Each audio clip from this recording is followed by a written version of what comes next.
So I'll start with, David and I go way back to the early days of blogging, when most of the bloggers knew each other.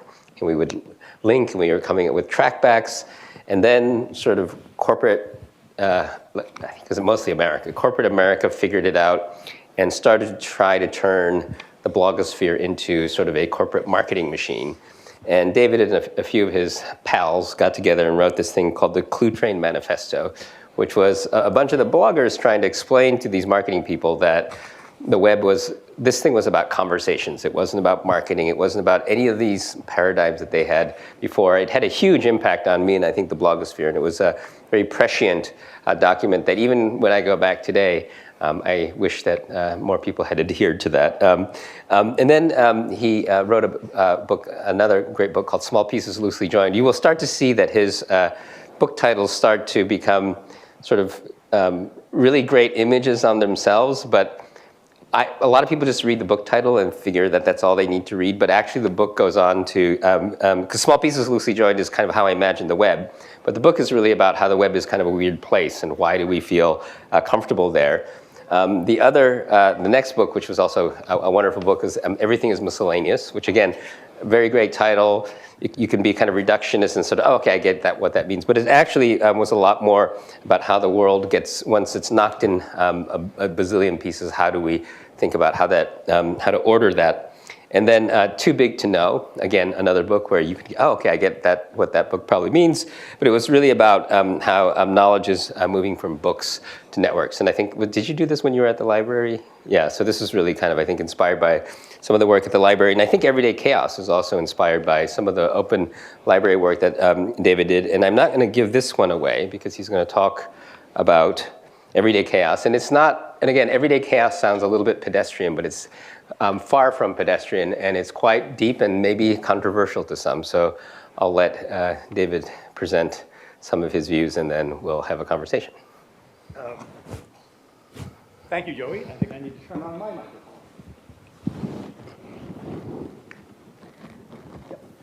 Thanks, Joey. That was actually a remarkably good, incredibly brief summation of a series of books, so thank you. First of all, I have a question, and first I have a statement. Thank you very much for coming out. The question is, and nothing's gonna, this is a sense of the room, that's all. How many of you, one way or another, work in are machine learning researchers or are in some way in that field? A smattering. When in doubt, you probably should raise your hand for that. Among the rest of you, how many of you feel like you have at least some sense of machine learning? You've been following some of what's going on, so raise your hands there. That's at least half, and I suspect that a bunch of you are not putting up your hands because you're afraid I'm going to cold call you and ask you to prove it, which I was contemplating, to tell you the truth, but I won't. Okay, so this, this is the first time I've given this book talk. It means a lot to me that it's being done at the Berkman Center, I'm showing my age, the Berkman Klein Center, where I've been a fellow or something for about 15 years and feels very much like my intellectual home. So I'm going to tell you about the book basically as quickly as I can, but it's going to be longer than you want, so that Joey and I can talk and then we all can talk. And I want to begin with a warning. The warning is that I am actually going to say positive things about the internet and positive things about AI. I understand that there are some negative things going on the net, and that there are deep and important issues around bias and fairness and other such really crucial things when it comes to AI. The book talks about, especially the issues around AI. It tries to make sure that readers know that these are really real and pressing problems, but it's not about those issues. And so what I'm going to talk about tonight is I think, overall quite positive, even though it's sort of unusual, I think, these days to be positive about AI, much less the internet. So the book isn't about those problems. There are wonderful books and research being done at the Berkman Center, at the MIT Media Lab, which Joey is the head of, and other places. the book is about, it has an hypothesis, which is the future has changed, by which I do not mean that the things of the future are changing, because that's always the case. This is the Hyperloop as of 1912. But rather, the book wants to explore the idea that our idea about how the future happens has changed. Not the content, but the way that the future works. There are seats if you want to sit down. Or you can stand, it's really up to you. Really none of my business when you come right down to it. So this is the premise of the book. How we think the future happens has changed. And one of the ways of thinking about our idea of the future in an informal way, and this, by the way, the domain is in the West, is that we sometimes think about the future as this broad field of possibilities. It's our job, we think, to figure out which of those possibilities we want. And then we know that as those possibilities come towards us, as the future comes towards us, that the possibilities start falling away until there's only one left. And if you've done things right, then you win. You get the possibility that you wanted. But the basic motion of the future is that of narrowing of possibilities. And so our basic strategy has been to anticipate those changes and to prepare for them, to try to move the future in our direction. And this obviously works very, very well. There's a tremendous price that we pay for the anticipate and prepare strategy, but we don't notice it because we've been doing it literally since Paleolithic, since the first times we started flinting an axe in preparation for the next day, anticipating that we would need it the next day. So we've been doing this a long time. The costs of this strategy are enormous. We end up over-preparing, mispreparing, under-preparing, and we take that for granted because that's just the way it is. We will continue doing this. The book and I'm not arguing that we're going to give up on anticipating the future, because if you did that, the next bus would hit you because you wouldn't look both ways before crossing the street. So we're going to continue doing this, but we are also now doing other things that may be shaping our fundamental idea of how the future works. So I want to look at two big segments, as the book does. And one is things that are happening on the net that I believe have already conditioned us to accept that the future happens far more chaotically than we used to think. And second of all, that AI has come along and is now giving us, now that we've gotten used to this sort of chaos, AI is giving us a model by which we can start to understand it. There are still seats. I feel bad watching you stand, but you can if you want to, of course. Okay, so that's the basic structure of the book and also very, very much so of this talk. So let's start with the net. I'm going to try to go as fast as I can because you are, one way or another, you are Berkman Klein compatible people, and I don't want to, I assume that, and I'm certain that most of you are very well versed in what's going on the net. So, the net is letting us succeed in a chaotic environment. And for all the problems of the net, we still go on the net, we still get stuff done. I think we all would acknowledge that it's transformed almost every aspect of our lives, mainly for the better, but in some ways horribly as well. We are basically succeeding with chaos on the internet. And so we end up in this chaotic, weird environment that is the internet, doing weird things that we don't even notice are weird anymore because we've gotten used to them. But I think there's a thread connecting a whole bunch of them. And so I'm going to point to two connected threads here and give you just one example really briefly of each of them. So the first example is minimum viable products. How many of you are familiar, I'm not going to call on you, familiar with the concept of the MVP? About half, okay. So these, you are all probably using something that started out as an MVP. An MVP is a product that gets launched on the net almost always that provides only the barest minimum of functionality that people will pay for. So if it's Dropbox, you can use your files anywhere. That's pretty important functionality, but that's all that it started with, basically. And then over time, you watch what users actually do with your product, what they complain about, what they're talking with one another about, what they want from it. You measure when you can how they're actually using it, and that gives you a really solid sense of what they want and need, and you start building up the features. This is a very successful strategy. It is a very new strategy, and it's entirely antithetical to the most basic assumptions we've had about product design, which is you get to design a product and launch it once and that's it, and so you better get it right. And the prototype of this is the Model T from Henry Ford, 1908, that they sold 15 million copies. We don't say copies, that's an online thing. 15 million of these Model Ts over the course of 19 years with basically making no changes to it because Henry Ford anticipated users' needs so well that they didn't have to make any changes. That is the model of design by anticipation. Minimum viable product is an example of something thoroughly different. It purposely holds off from anticipating what people will want from the product and do with the product. It is holding possibilities open rather than trying to select the one right path. And it's not just MVPs, there's a whole range of things, agile development, on demand from even before the rise of the internet, on demand manufacturing, unconferences, which some of you are familiar with, but where the agenda is not written before the conference, the agenda is written by the people who are attending it when they get there. No anticipation of what people are going to want to talk about. Unconferences are awesome, by the way. So these are all examples. They're thoroughly weird. We take them for granted. They are all ways of holding off from anticipating and holding possibilities open. Second example, slight change from that theme, are open platforms or open APIs, application programming interfaces, which is when a company has a product, they're selling it the way they sell products, they may well also these days open up a platform that enables any developer who has access to the web to use some of the functionality built into that product, maybe even some of the data, we hope carefully anonymized and privacy is preserved, to build extensions to that product, to change the way that it works so it suits their needs or the niche needs of users, to integrate it into other products, into their workflow. The company purposefully holds back. The company builds the product that they think is going to be successful and they add on to it over time.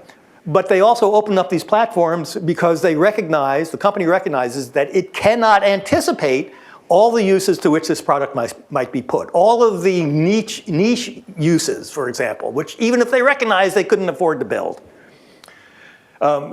Slack, which is a well-known messaging app, is just one example of this. It's a little noteworthy because they actually created an $80 million fund to actively encourage people to build these applications that integrate Slack into other products so that it becomes part of the workflow. Open platforms, they don't just hold open possibilities, they make more possibilities possible. You can do more things. And companies go to some expense to do this. And it's not just an open platforms, it's also games. Computer games have been doing this since the early 1980s. Open source, open access. These are all ways of enabling more possibilities to be made. And I want to call out one particular way of doing this, which is interoperability. Those two people wrote a pretty good book about it. They're Berkman Klein folks. A book called Interop. Interoperability is when a part of a system designed for that system is also capable of being used in other systems in unanticipated ways. This makes every piece of what you build generative. That is, it can create new stuff. It can be used to put together new stuff. He also wrote a pretty good book that talks about generativity. The future of the internet and how to stop it. Sorry. Thank you, Joey. Jonathan Zittrain, who is also sort of Berkman Klein connected, I believe. So interoperability is especially important because not only is it generative, but it is at the heart of the very heart and essence of the internet, which, if nothing else, is a way of making information interoperable. You can send it anywhere and do anything you want with it. The internet is an interoperable system. So all these things, far from anticipating and trying to narrow the possibilities, both of these types of things try to make more possibilities. The fact is that if anticipation is not just Paleolithic, it's actually also reductive. It's a way of reducing the possibilities. This guy has written a really important essay and now a book called Resisting Reduction. this is the move away from anticipation as a form of narrowing. I think we're moving in many ways. We have already moved to various forms of unanticipation, purposely holding back our expectations for the future and trying to open up more of them. In fact, one could say that it seems as if that for the past 25 years, the globe has been involved in a worldwide attempt to make the world more and more unpredictable, as if that was on purpose. And I think it absolutely was on purpose. It is on purpose. That is exactly what we've been doing for 25 years.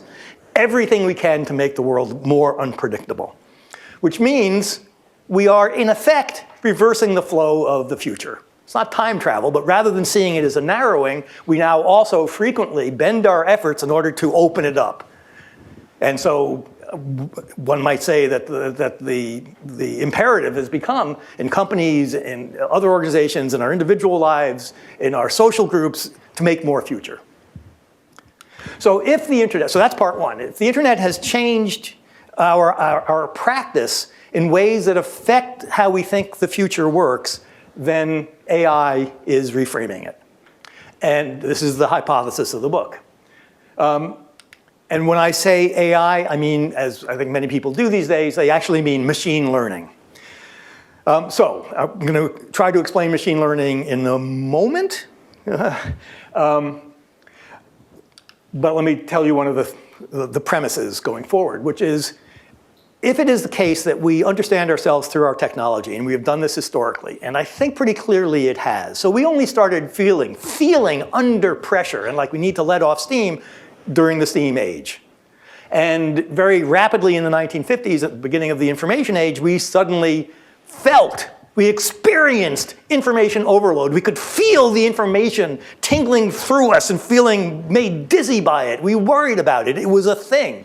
We think of ourselves, we get sort of stuck and we say, well, wait, I'm processing, as if your brain were a computer. We understand ourselves through our tools, especially the tools that we name an age after, like the age of information or the steam age. I don't make predictions, but I think I'm about to. It seems pretty clear to me that we are now at the beginning of the age of AI, or maybe the age of machine learning. I don't know what it's going to be called, but this is an epical technology, machine learning. And if we are now if that's going to be the dominant technology, and if it's the case that we understand ourselves through our dominant technology, then maybe we can start to ask, okay, well then what will the world, or what does already the world begin to look like if we start understanding ourselves and our world through the model of machine learning, just as we have with information and with steam and with clockworks, et cetera. And that's actually what's behind much of this book. So I'm going to try to give you the world's fastest explanation of machine learning. Those of you who are in the field, please refrain from catcalling. I know I'm getting this wrong. I am not a computer scientist. I'm a writer. So I am certainly going to get this wrong. So traditionally, and including in traditional programming, so let's take traditional programming, we like to start with a conceptual model. So if you are working on a program for predicting sales for your business, you will first think about what are the factors that affect sales, and then what are the relationships among those. So certainly the number of salespeople very likely affects sales. More salespeople, maybe more sales, but that also has an effect on costs, and it's going to drive up maybe the cost of your support, customer support, and do you have enough leads? What's the relationship there? And maybe you need to increase marketing and get more leads, et cetera. So you have a set of the factors that affect it and how they interact, and then that's the conceptual model. Then you write a working model in software that instantiates that. And if what I just described sounds like a spreadsheet, absolutely, that's what a spreadsheet is. It's a really easy way of programming a computer, and it's exactly what you do. Here are the factors, here are the relationships, the formulas, the equations that connect them. And obviously this works really, really well. Machine learning doesn't do that. Machine learning takes the data, but largely throws out the set of relationships among the pieces that we humans think are there. You take the data, you strip all meaning. I should say, we like it when our conceptual model and our working model are the same. In our history, we don't always achieve that, but when we do, we really, really like it for, I think, good reasons. This is a case in machine learning where we just sort of throw out the conceptual model. And throw out's too strong, you can argue, but basically we throw out the conceptual model, we take the data, we take the categories that we're in, we put them into these buckets, and then we let the machine do its statistical magic, iterate, and iterate, finding statistical relationships, correlations among the pieces of data, without having any idea about how things go together and which things are causal and all of that. Just here are correlations among what can be millions of data points connected multiply, 1,000, 1 to 1,000, more or less, depending on the sort of neural network that you're building. And you end up, and those relationships that you're drawing, that the machine is drawing, excuse me, have weights, the predictability of the likelihood of those weights, those relationships, doesn't matter. The relationships have weights, you get this enormously complex network, which does not look anything like this. It's a conceptual, artist conceptualization of it, in which lots and lots of particular points are connected to lots and lots of particular points. And these things, when you put in the data, you want to know, okay, fine, let me see what the sales projections are going to be. You put in the data and out comes results. And we use these, they don't always work, but we use them because often they do work. They give us more accurate predictions or faster predictions, or better classifications, more accurate than we could do. They're doing things either faster, better, or cheaper than we can, and these things are things that we think of as cognitive activities. Every day, I mean literally every day, there are new applications of this technology. Many of them weird and surprising, but they work. And many of them, at least initially, we don't know why they work. There are too many connections. If you sat down and you tried to figure out where the different points connect to, you would spend years following meaningless data points and you would come out of it with still not knowing how it worked. In some instances, there are generalizations and you can begin to see how it works, and there's lots and lots of great work being done in order to make these systems more explicable. But as it stands right now, we use systems, not all of them, but some of the systems that we use, we simply cannot understand. We don't, and people look at them and examine them and are just, I don't see why, I don't get it, but they work. That's a surprise in our history.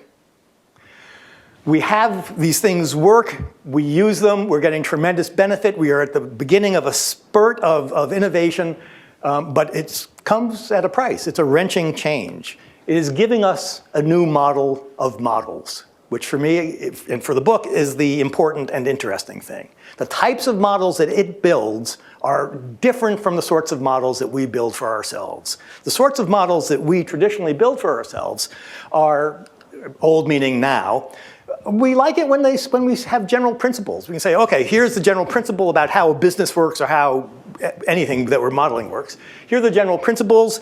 We can apply particulars to it. We can explain particulars by looking at the general principles.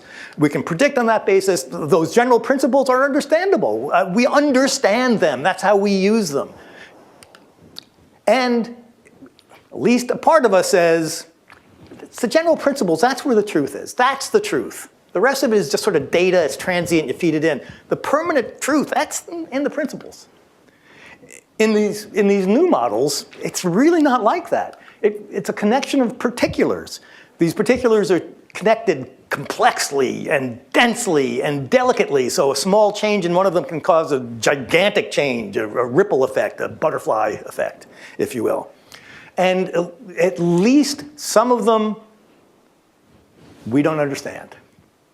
And there's controversy about whether that is whether we can get to the point where we will always understand these. Right now, we're not. So I want to look at some things that change. This is I'm going to warn you, this is very speculative, but if that's the case, if we're going to start understanding ourselves in terms of those models, here are maybe some things that will change or are already changing. We can begin to see the change already. And the first is strategy. So strategy is a pretty new thing in the world in the way that we think about it. So military strategy is really a 19th century invention, and business strategy, you're talking decades here. you need, in order to have an idea of military strategy and be able to write books about it and teach it and fight battles using it, you have to have an idea that it's a fairly stable system, stable enough that there are some general laws. And they're not as stable as Newton's laws of gravity, but nevertheless, there are some general principles we can start to know and educate ourselves on that are stable and law-like, and we can understand them. Our experience on the net says, well, life maybe isn't quite like that. In the past 10 or 15 years, the idea of business strategy, which, as I say, is already a pretty new idea, has come under very potent and heavy criticism. So a book like The Black Swan by Nassim Nicholas Taleb, very important book, basically says that your strategy is very likely can be disrupted at any moment by things beyond your control. Black swan shows up, falls on your head and crushes your business, crushes your supply chain. You never know. The strategy is not as stable as we thought. The only thing that's surprising to me is that we needed to hear this because it seems, but we did. And this book is a very important business book within the world of business. And likewise, Rita Gunther McGrath is among the people who is saying, be careful of committing to large-scale strategies because there's so much change. If you pay attention to the small changes around you, look for opportunities and risks, try to address them early.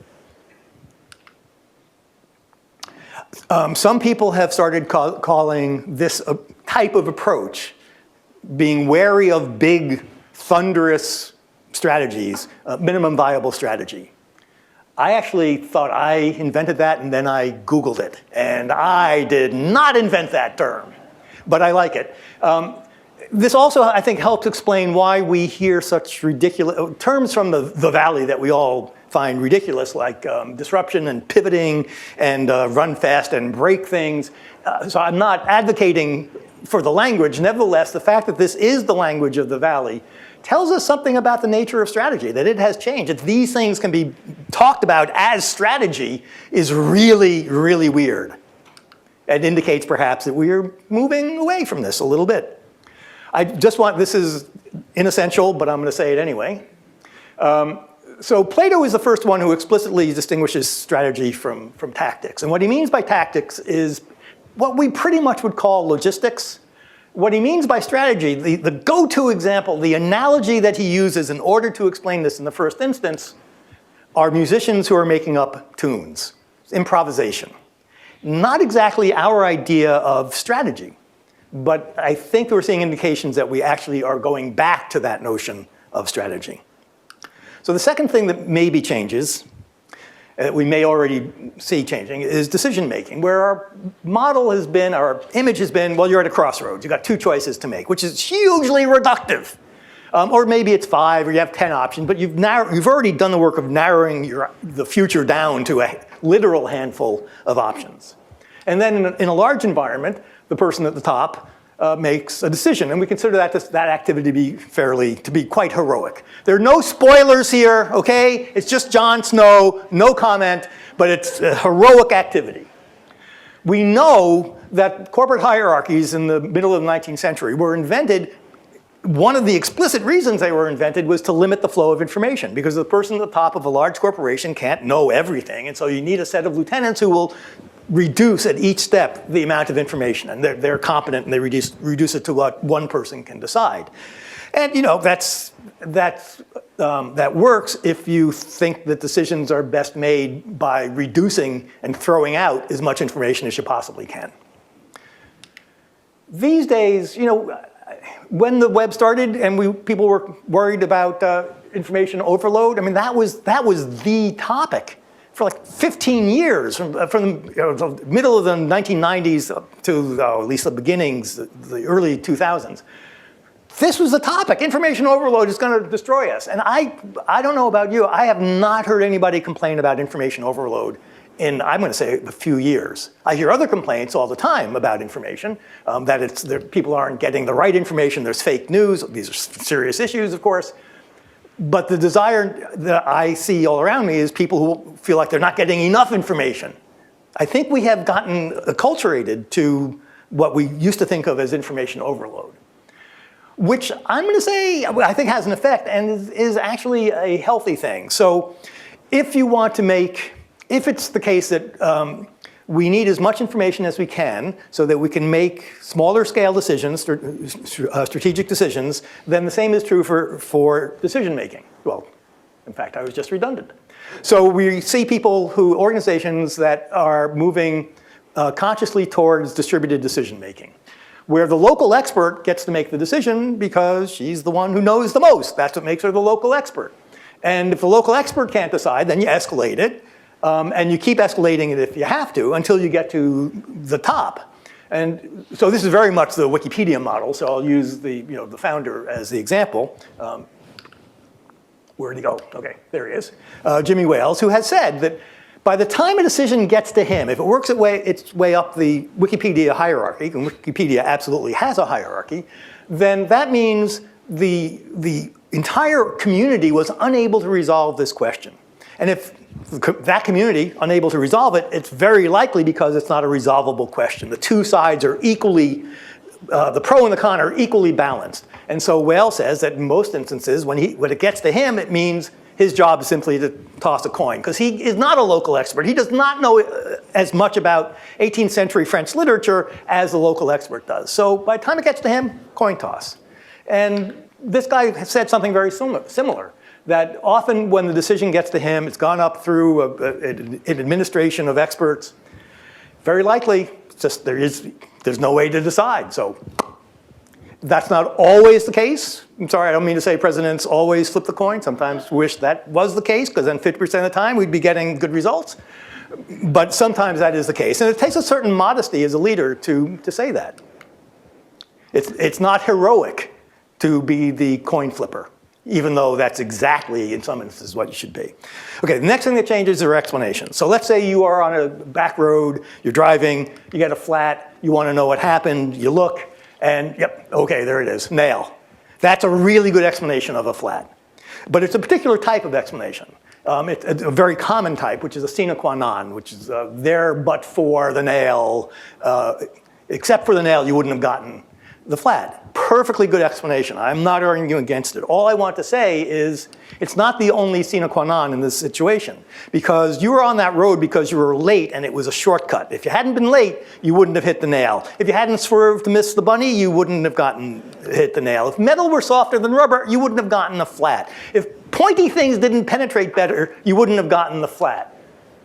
If we didn't care about going places fast, you wouldn't have gotten it. If we didn't care about this in an economy, a capitalist economy which will serve our needs a particular way, we wouldn't have gotten the flat. If gravity weren't in effect, you would not have gotten the flat. And if space aliens had finally arrived and vacuumed up all of the surface metal because they are a rust-based metabolism, you would not have gotten the flat. All of these are sine qua nons. Everything is a sine qua non. Everything had to happen for you to get that flat. But we look at the nail and we say, that's the explanation. Why? It's a really simple answer. There's a really good answer to this as well. The nail is the explanation because in that scenario, it's the only thing you can change.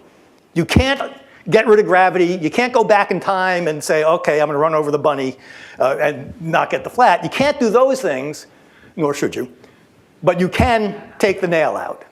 And so that becomes the explanation. But it's good. I'm not arguing. Of course, I'm not arguing against this. All that I'm saying is that explanations are tools.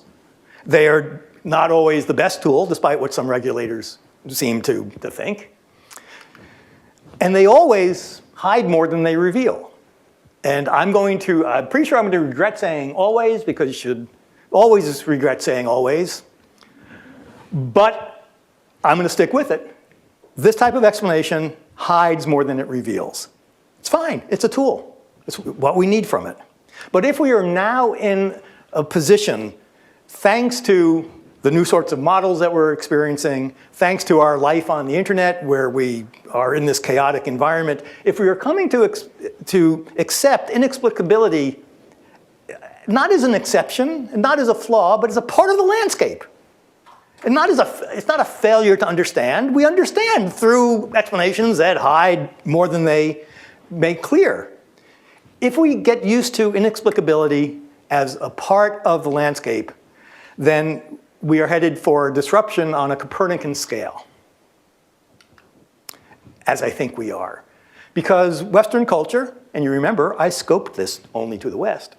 Western culture begins with a covenant that says humans are the special creatures that are able to understand their world to some degree. In one tradition, it's that God made us in we'll talk about that later, in his image, by which nobody means God looks like a person, but rather that we were made as creatures who are able to understand and appreciate some of God's creation. In the Greek tradition, the same word that names the order and the beauty of the cosmos, logos, is the word for the human ability to apprehend that beauty and order. This has been fundamental to our idea of who we are and why we're here. I mean, there's no point in being the rational animals if the world isn't rational. But our experience of the internet, our increasing reliance on inexplicable models, models that don't rely upon general principles, that connect particulars to particulars and may not yield general principles, or may not yield general principles that humans can understand. That breaks the covenant. It says that this technology is thinking, it doesn't think at all, right? So heavy air quotes on this, but is thinking about the world differently than we are, and we're using it because it is thinking better, at least in those instances, for those purposes, than we are. Maybe our thinking is a tool. We've known this for a long time. This is not news, but it's coming to prominence because now our machines are letting us succeed with inexplicability. It's at the heart, in some way. I don't want to say that because I'll get in trouble, but the complexity of these models, their particularity is at the heart of the model. And those two things do not yield themselves easily to human thought.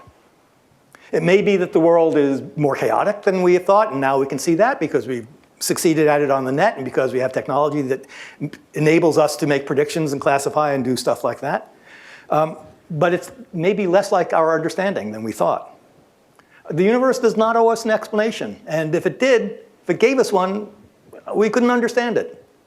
We may be less at home in the universe than we were able to acknowledge before. That is, I think, it's a scary prospect. It has dangers for sure. But I also, in my heart, I think it's an evolutionary step. I think it's a step forward for us. It's a step towards maturity as a species to be able to recognize that. We can, it's very painful. It's a painful transition for sure, and a dangerous one because we are going wrong in many ways and will continue to. We're just at the beginning of it, though. And I think that it is actually a way closer to truth and to the humility that comes with awe. Thanks.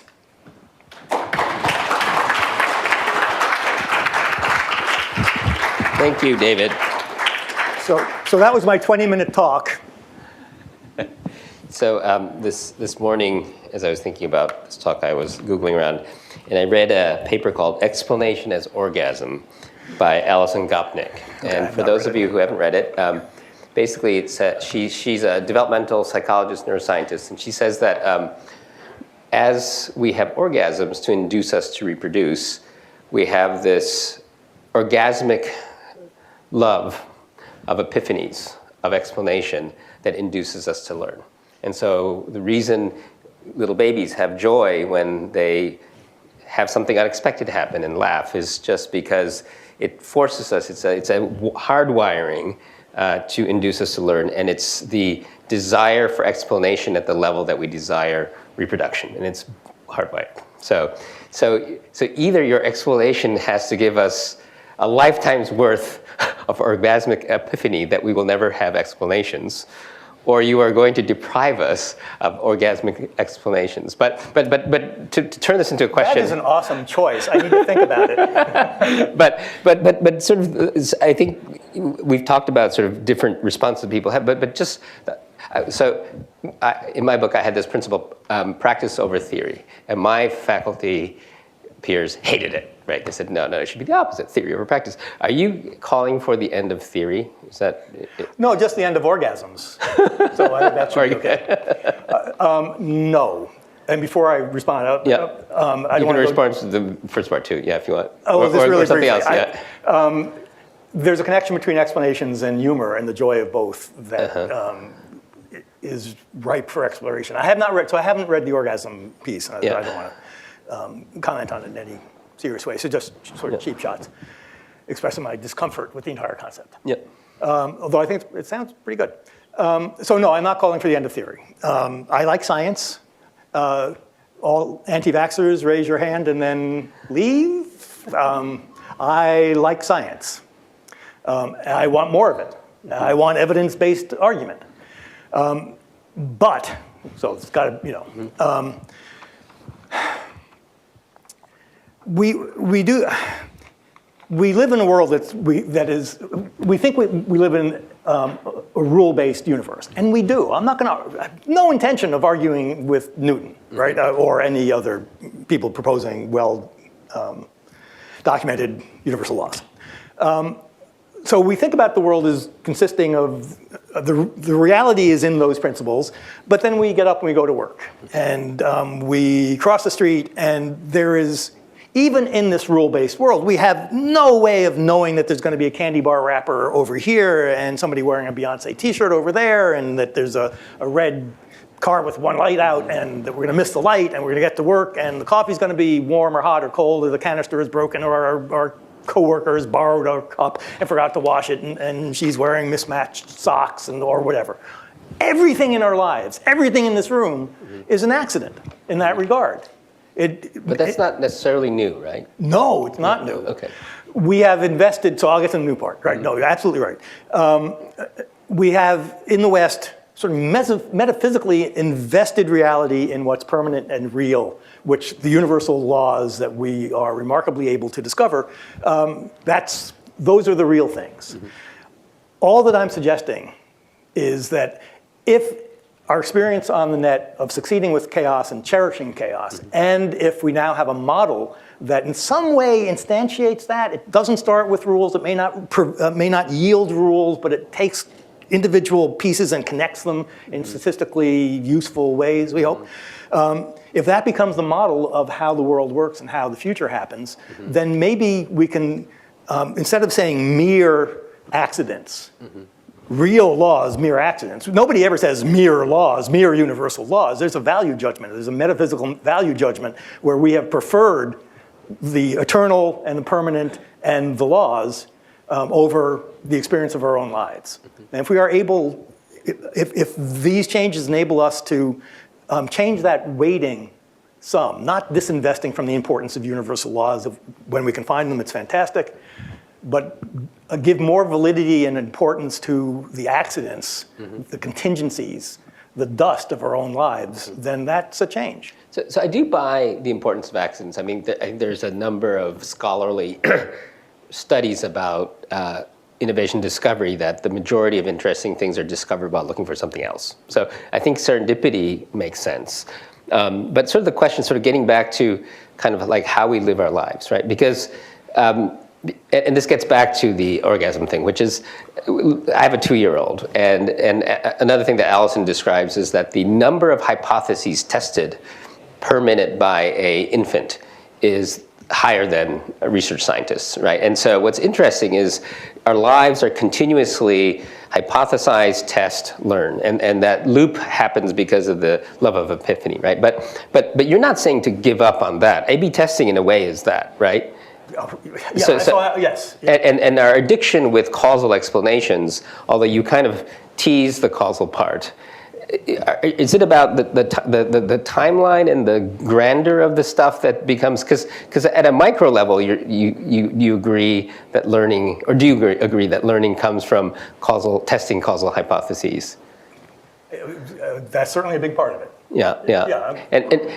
Okay, keep going. Yeah, and so I guess, is it a time scale thing? Because I think like strategy, even if it's very short, right? Like minute by minute, and that's what a lot of Silicon Valley is it's still strategic, but it's strategic at a much more fast clock speed. Or is that not the way you would frame it? Well, so let's come back to that, because I want to. I mean, that's an important point too.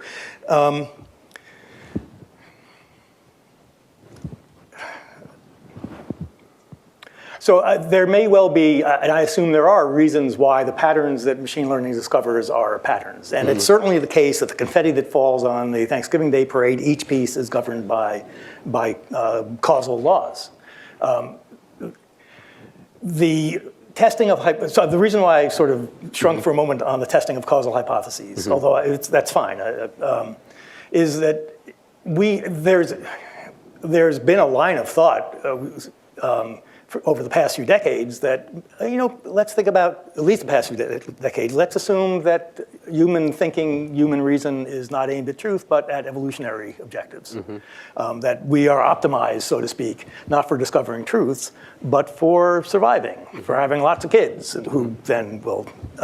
So the fact that a kid is testing lots of hypotheses doesn't necessarily mean that she's developing she's developing statistical patterns about how things interoperate. Language itself, so there's a mix here, right? But language itself, words are generalizations, right? Words are a single thing that cover instances in every case that are different, one way or another.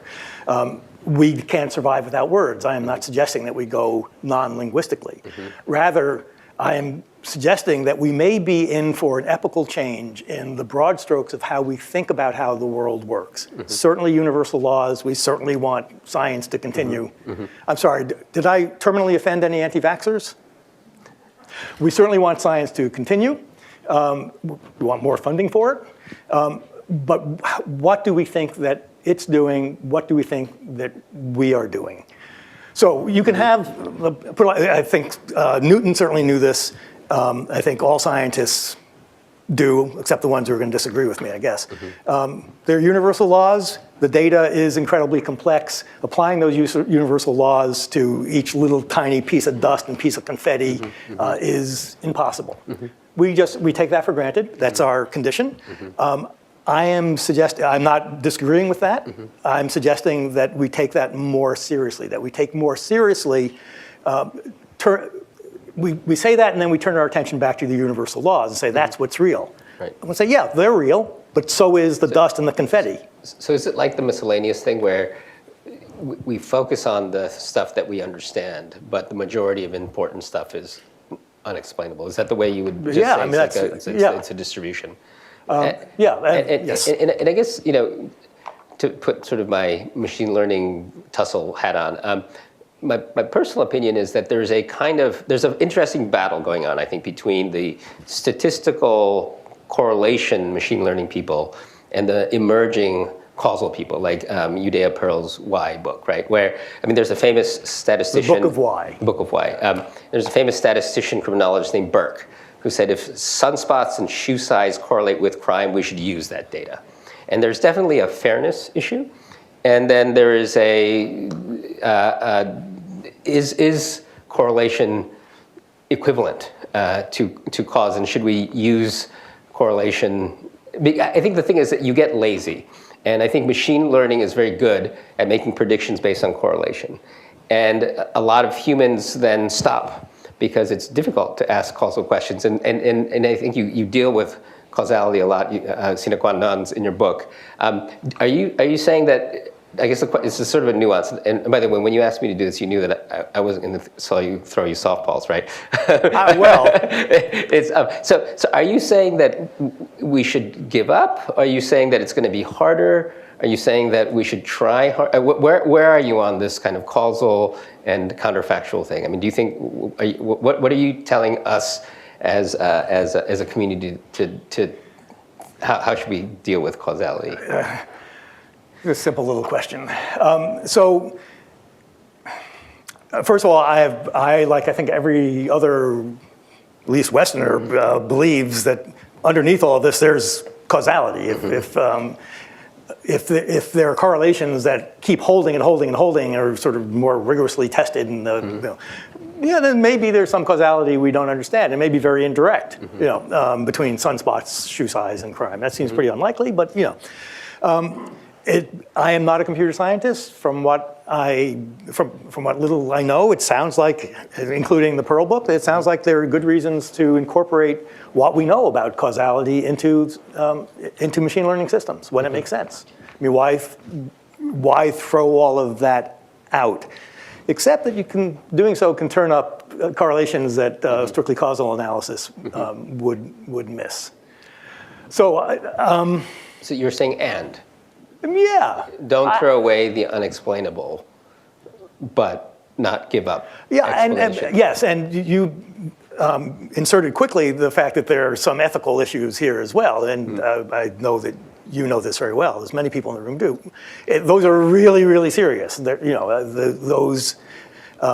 you are arresting people of color because there's a statistical relationship between the sneakers they wear and whatever, you really have to do some careful thinking. In fact, you have to stop doing that. That's pretty clear. So the ethical issues that ring this are actually central to how we apply this stuff. It has to be very, very careful. I would point out that there's an interesting I think it's, I'm trying to remember his name now,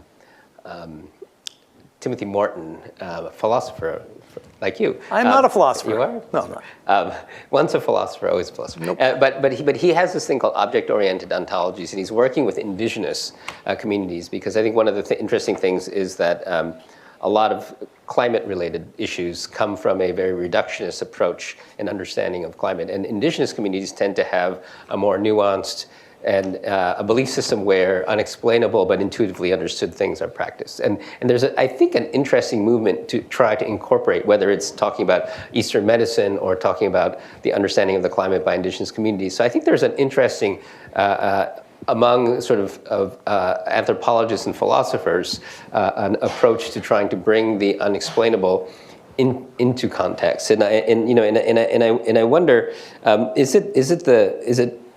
I mean, have you thought about, and is it connected to, because let me back. I think that we've had a very reductionist period through the Industrial Revolution where we wanted all the Model Ts to look the same. We wanted organized, we wanted order. And now machine learning and internet has shown that the world is chaotic. But I think a lot of history and with nature, actually, once you start to connect with it, or even just society, it turns out to be messy. And I think it was actually the engineers and the economists who kind of wanted to quantify everything. And if you talk to the humanities and the social scientists, they might argue that it's not. And the philosophers are often in service of the economists and the engineers, helping them justify with platitudes the reduction. Sorry, I'm getting off on my own little tangent. So, but I guess do you think this is a new thing with computers and internet, or is it just re-understanding something that may have been around before we got into this sort of engineering mode? When are the softball questions coming? No, those will come when I open it up now. No, they're not going to give you softball. So there's been a tension for a long time between these two approaches. One is what today we would call statistical, but even before you would note correlations between things and note correlation. So the dog star appears and you know that the Nile riverbanks are going to overflow, and you have no idea. You don't understand about gravity and what causes the tug of gravity causing the overflow. But there's correlation, and it turns out to be causal underneath it, and we accept it. It's sort of a simple statistical one. The founding fathers of the US, a bunch of them used to track the weather every day, keep a weather log, without any theory about whether an early frost was foretold by the withering of the chrysanthemums or whatever. I'm pretty much making this up. But they would note this and then try to find correlations as going on for hundreds of years. It's only like right at the beginning of the 20th century that a model of the weather was formulated that a guy whose name I never remember, Bjorkinus, I think. Anybody know? You can Google it later and correct me. Said, well, okay, you know what? Weather, atmosphere, It works on Newtonian principles, which you can understand. There are 7 factors. There's moisture, speed, heat, whatever. 7 factors. We can use this, and came up with a model that was law-based, reductive in its, and eventually worked. Initially, not so much, and the early computers took a full day, over a day, to calculate, results. At the same time that there were statistical models getting increasingly sophisticated. So this tension between the two has been going on for a long time under different names. It's only now that we have machines that are capable, so everything on the surface of the Earth affects weather. A little bit. Most of it you don't care about, but it affects it. Only now do we have the sensors that are able to gather enough data, and the machines are able to not just process the data, but to process it in its relatively chaotic form, looking for correlations that the 7 principles, which now are more, of course, would miss entirely. That we're getting results that you all know that your weather reports have gotten far more accurate and precise and longer term in the past few years than they have for hundreds of years. Well, for 100 years. There's been amazing progress in weather forecasting because it's machine learning now. We now have machines that are able to calculate and compute and connect more and more stuff in ways that we cannot understand frequently, that are giving us better results. We are living in this world. Every time you use your phone, you're reading your email. The spam is machine learning. The suggestions on your music system, the type ahead when you type, it's all machine. The routes that it's drawing for you, it's all machine learning. And in some instances, we don't know exactly how it's working, but it's working really well enough that we're not using the old tools. As this begins to sink in, and we say, yeah, no, it's fine. We don't understand. We don't need to understand. The routing's working fine. It doesn't matter if we don't know how it works. The spam filters are amazing. We don't know why it's picking out the word beyond in connection with that. But who cares? It's working. As this becomes, and as we go in for medical treatment, and we're not very far away at all from the doctor telling you, well, you look pretty good. Everything's fine, except the machine learning system says that you're at risk of developing type 2 diabetes in 5 years. What do you want to do about it? 62% chance. And you say, what? I don't eat, I exercise, I don't eat carbs. And the doctor said, well, it's machine learning. We can't tell you exactly in this case, but we do know it says 62, it's a 62% chance. And you're going to do something about it, or not. And we're going to be faced with this over and over and over again and we are going to be constantly reminded properly about ways in which inexplicability is unacceptable. That in the judicial system, for example, I think there's a strong case to say we do not want inexplicable systems. There are going to be accidents. Uber is going to run over another pedestrian, and we sort of know why that one happened in Arizona, but we don't know. It was too complex.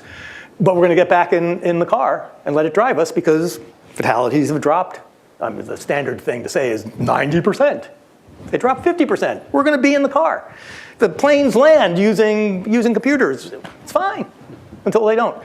So every time the fact that these things are inexplicable because they screwed up perhaps, or because they're creating injustice, is just going to drive home to us that, we're living with and benefiting from machines that we don't understand. That's going to further convince us that the world is chaotic, because we can benefit from that level of particularity, of refraining when necessary from formulating general principles. It's great when you can, but if you can't, it's okay, the stuff is working. I think it may change our attitude towards not just those predictions, but our understanding of how complex life is.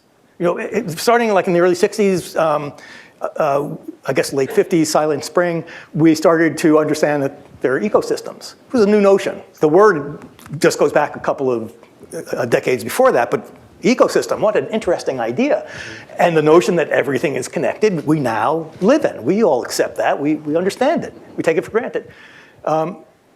That's being driven down a level now by this. It's not just the broad sweeps of the course of the rivers, and it's the falling of ash. It's the way a leaf skitters down a driveway. These are now all examples of a different world. So I'm going to ask one last question, then open it up, and this will be an easier one. So you said that the leader just flips a coin, if everybody tells the truth at the top. I think, at least in my organization, everybody hides a little bit of the truth, and by the time it gets to me, there's no truth left. But either way, either zero truth or absolute truth.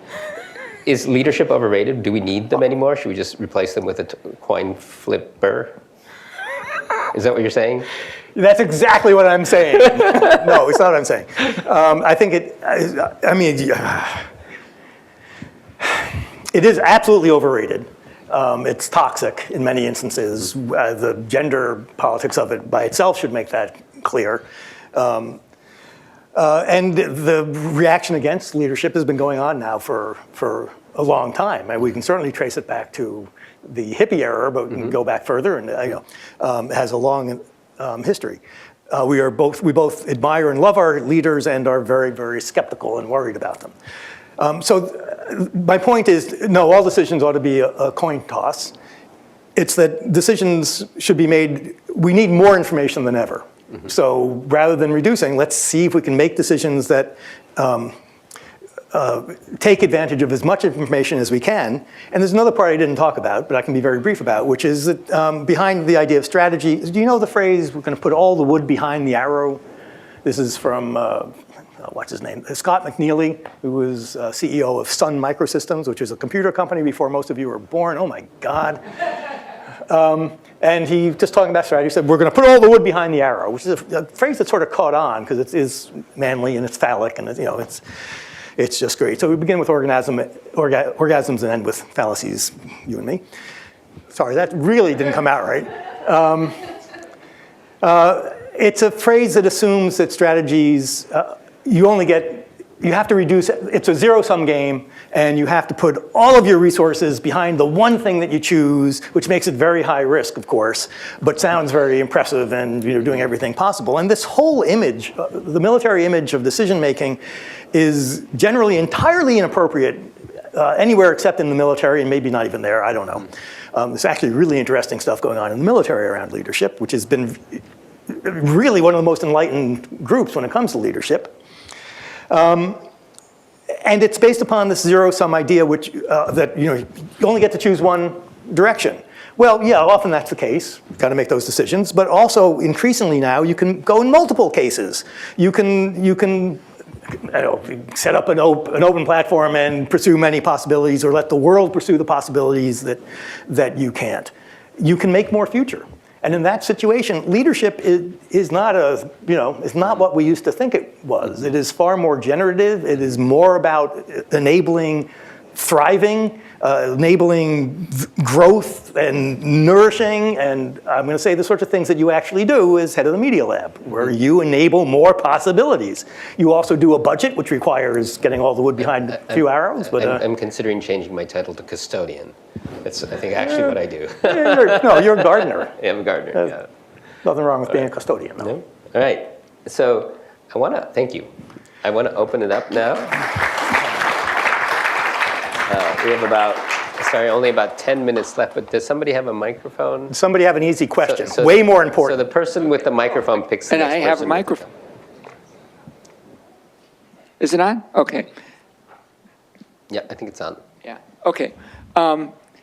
My question is sort of a comment, and I want a response to it. And that is that all this data that we're looking at is not reality.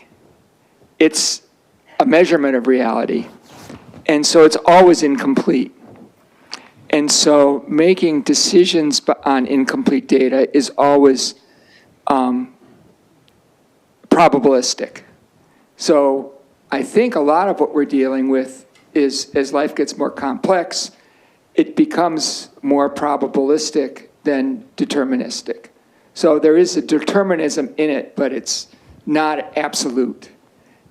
And one of the things I see with chaos and accepting chaos is that some people accept it and a lot of people don't.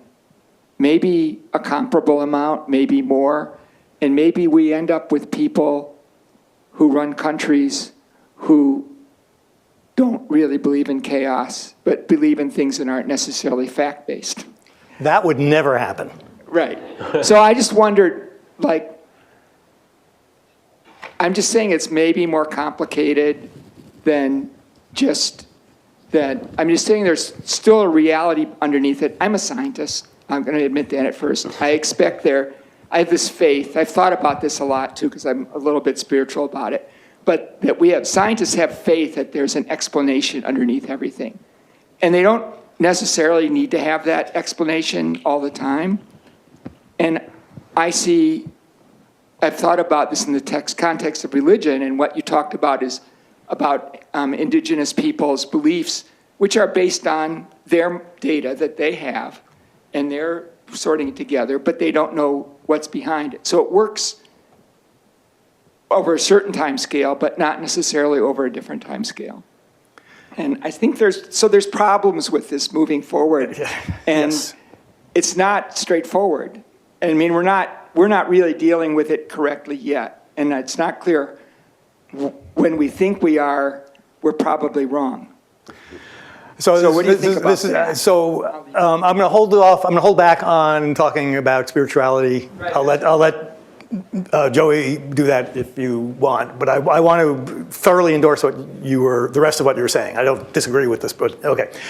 So data. So I'm going to annoy computer scientists, I think. But data is a construct. We decide what we want to measure because we think it matters.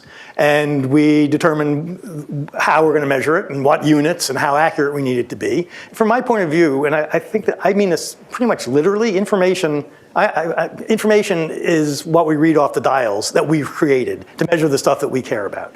And then we go to a machine learning system and we put in the data that we think is relevant.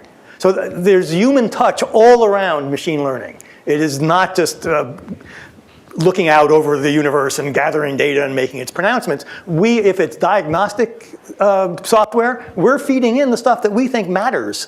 And so that's likely to be the normal sorts of stuff that shows up in a hospital record, a medical record, and that seems pretty reasonable. And it very well may not be the local environmental conditions in your community, which may turn out to be absolutely, really, really important.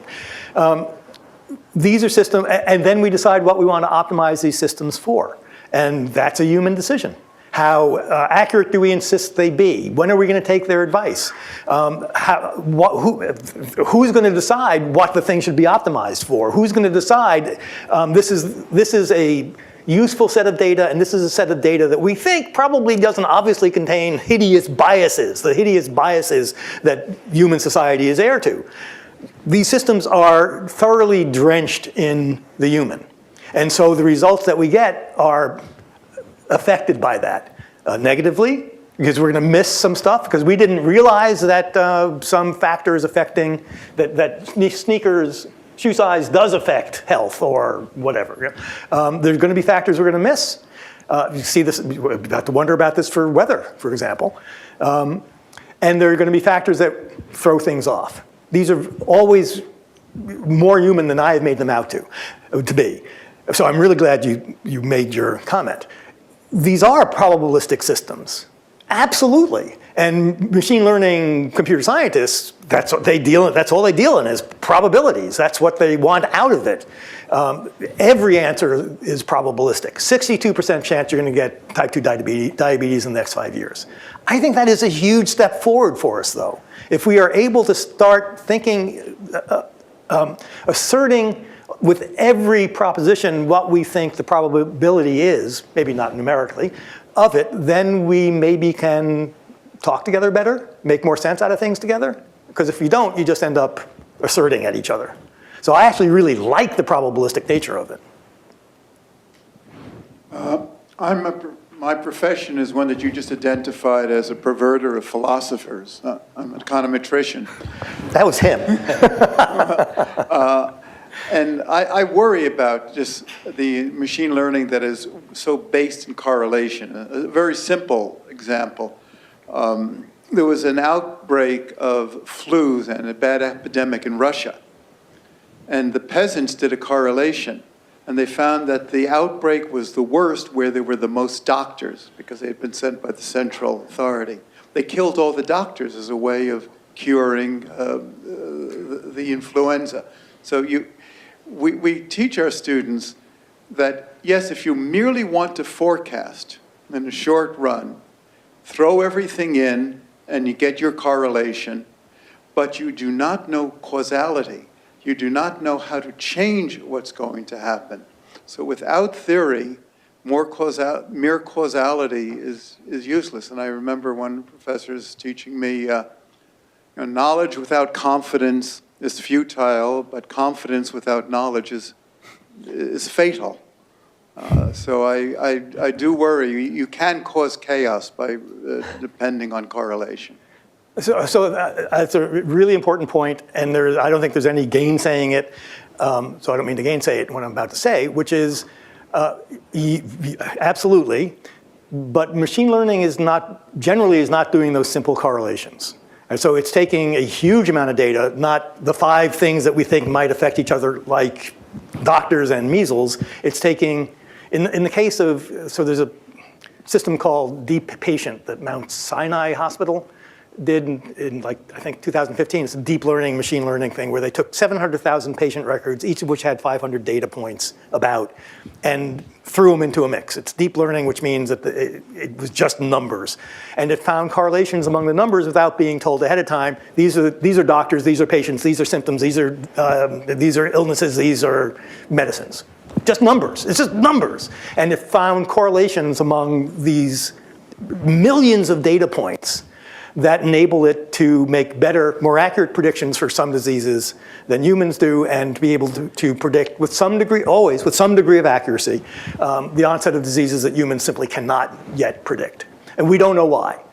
In some of these instances, we don't know why it thinks, but turns out statistically it's probabilistically correct. That's not a case where there's a simple correlation between doctors and measles and go do the stupid, horrible thing. This is a case in which there's so much data, so many data points that can't be fathomed, but the result is a more likely outcome.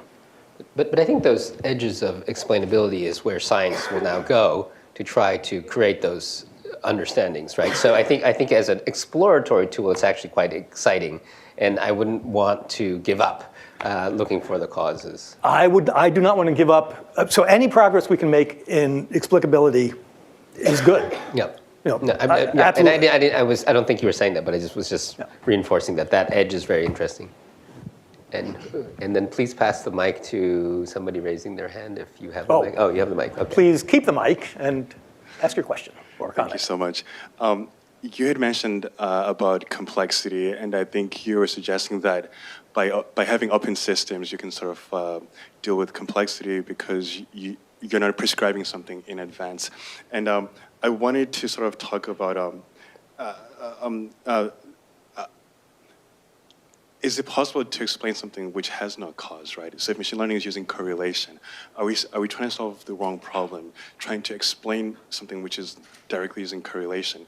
And also, to what extent should we seek causality? And so you gave the example of the nail, and you say like it could be the gravity, it could have been avoiding the rabbit. In a machine learning system, you would have to sort of collect all that information.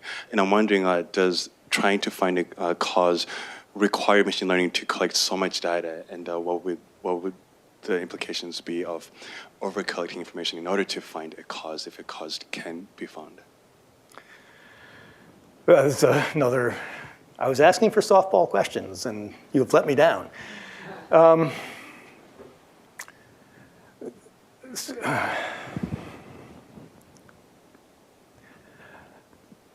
So I think that if explanations are a tool, and then, by the way, I sort of said this too quickly in the talk, but they're not always tools, but it's a very common sort of explanation is a tool.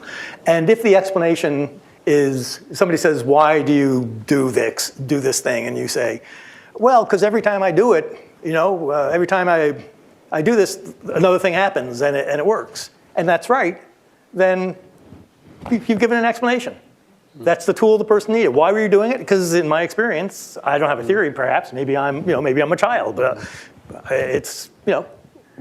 But I would just make sure that we clarify the causality piece with the sine qua non, the counterfactual. They're slightly different. I think that the counterfactual is an explanation. So in the example of the diabetes case, so Sandra Wagner has a great paper about counterfactuals. But what would be, and to your point with the nail, what you want to know is what was the smallest thing you could change to have changed the outcome. So if you are diagnosed with 62% chance of diabetes, what you want to know is what small thing can I change to lower that? So if it's that if you weighed 10% less, your likelihood of diabetes would go below 50%. That's what you want to know. And so I think counterfactual explanations are helpful. They don't explain the underlying theory or even maybe the cause, but they may be able to explain something you can do about it. So I think that's slightly different from cause. And I think we call this shortest distance. So if you've got all of these variables, what you're looking for is for this person, what is the shortest distance change they can do to have changed the outcome? And I think that's a category of explainability that some computer scientists are pushing, especially in law and automated decision making. I think that's... Yes, and so I'm going to make a silly example, because lose 10%, drop 10 pounds, we already have a theory about if that's the relation of weight to diabetes. So let's say it's actually eat 3 cornflakes a day. We don't know why. Yeah, right. But people who eat a half bowl of cornflakes, we don't know why. But and it's got to be post, not Kellogg's. If you're only born Japanese, right? That's not helpful, right? That's not helpful, because you can't change it, right? Yeah. And so it may be that eat 3 raisins a day, 3 cornflakes a day works. Yeah. It's not exact, and that's fine. Good, do that. Useful, that's a really good thing to know. But it's not exactly what normally we would mean by an explanation. That was kind of my point. I understand. And that's fine. Then don't eat the cornflakes. But we still don't know exactly why. And it may be that the reason we don't, I'm sorry, I'll give you a harder example in a minute. The reason we don't know why is that the cause of this thing, in this case diabetes, is so enormously complex. It's like asking what the cause of a war is. And so typically, you get some type of sine qua non, like the Archduke was assassinated. But so many other things had to be in place. Without them, you just have a dead Archduke. You don't have World War I, right? That it's not exactly, in that case, we think of it as an explanation. We're told in our schools, no, really not. We need the economists to help us, and everybody, we need the geologists to help us. Some things are so deeply caused that even though you can find a sine qua non, a shortest distance thing to do, eat the cornflakes, it's not really an explanation. And so to make this really hard is one of the, as you know, and I think many people here may know, there are a couple of important papers that say, in a counterfactual case, if you want to know if a system discriminates against women, and you didn't get the job because the machine learning said, discarded you, or you didn't get the loan or whatever, then rerun the application and change just one thing, change your gender. And if it comes out differently, then you know the system is biased. That seems like a pretty good test. It's not exactly, it's not exactly an explanation. If you really wanted to know why it did that, the fact that that one thing changed is the thing we need to know. It's the nail in the tire. But it's not an explanation of why did that happen? And it may be a far more complex than the simple cause you fixed it, but explanations often are about fixing a problem. That's what they're there for. And if you can do that with 3 cornflakes, you can do it if you can do it with a correlation that you don't understand but seems to work. Much of life we've done that, Does machine learning have to be decentralized by law, lest it sort of is the alternative too horrible to think of?